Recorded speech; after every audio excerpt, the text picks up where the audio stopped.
Hello, my name is Caleb Smith with the Rocket Miner newspaper, here with a later than usual update for March 22nd, 2021, where I'll be talking about the continuing rollout of the coronavirus vaccination in Sweetwater County, the performance of the University of Wyoming women's basketball team at the NCAA Tournament, the performance of members of the Legacy Gymnastics team, and the Rock Springs speech and debate team, in addition with a couple other things sprinkled in where I can. The bi-monthly update from Sweetwater County health leaders was conducted today. I would say the general impression I got out of that meeting is that overall, the state of Wyoming continues to see improvement, and that's true for Sweetwater County, albeit we seem to be improving at a slower rate than some other portions of the state. Another major message that was communicated was now is the time to get the vaccination, while larger scale clinics are still being conducted. After an initial surge, it seems like demand is going down, and those who are interested in getting vaccinated should do so while vaccines are still readily available, according to local health officials. Quoting Dr. Jean Station, the Sweetwater County public health officer, who, and this is paraphrasing, she said, if you're thinking of getting the vaccine, now is the time to call or go online to sign up. Part of the fact that we're seeing a little bit decreased interest is the fact that we've already gotten quite a number of people gotten some shots in them. According to today's figures, Sweetwater County Health had given out about almost 9,000 total doses. They didn't have an exact breakdown of how many were first shot versus second dose, because some of the vaccines do require 2 doses. And Castle Rock Medical Center had given out around 3,700 total doses. When it comes to some of the benchmarks that the state looks at, Sweetwater County continues to be in some of the red zone or some of the more severe areas. Right now, or at least as of figures that were released on March 15th from the Department of Health, they seem to come out every Wednesday, so these are admittedly a little bit old. Sweetwater County and Teton County were both in the red zone for the number of cases per 100,000 population. Sweetwater having about 260 cases for 100,000, Teton having 448. There were multiple counties that had 10 or less. There were a couple goose egg counties. Test percent positivity, we also had some of the highest rates. That's another one where the goal is to be as close to zero as possible. In Sweetwater County, we're seeing about a 3.6 positivity rate.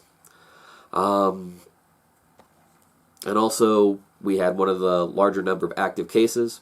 A week ago, we had 44 active cases. According to the Wyoming Department of Health statistics that were released today, we're up to 51.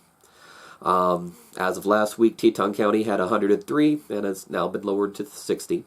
Overall, the Wyoming Department of Health is noting that there are 419 active cases, a decline of 50 compared to March 15th. Moving on to a different type of competition and numbers. The University of Wyoming women's basketball team played in the first round of the NCAA Tournament, where they unfortunately lost to UCLA, 69-48. If you actually look at the breakdown of the 4 quarters, the Bruins kind of outscored the Cowgirls almost 2-1 in the first quarter, and otherwise it was pretty much single digits separating for the rest. The game was hosted in Austin, Texas, where the number 14 Cowgirls fell to third-seeded UCLA in the first round at the Irwin Center on the campus of the University of Texas. The Bruins had snapped the Cowgirls' 6-game winning streak, despite Wyoming holding the Bruins to only 31% from the field in the second half. Unfortunately, UCLA had been much more successful in their shooting in the first half.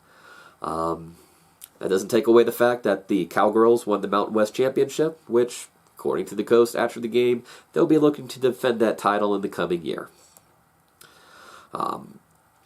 Legacy Gymnastics sent us a note this evening, noting that they competed at state and they now have multiple state champions on their team, as well as one level 8 gymnast who's going to be traveling to Kansas to compete in regionals.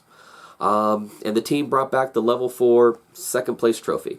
We'll be looking to bring you more details about that.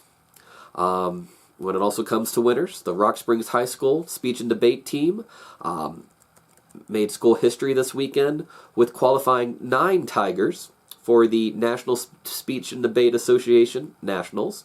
The previous record of 8 was set in 2017. Before that, 6 people went to the national tournament in 1941.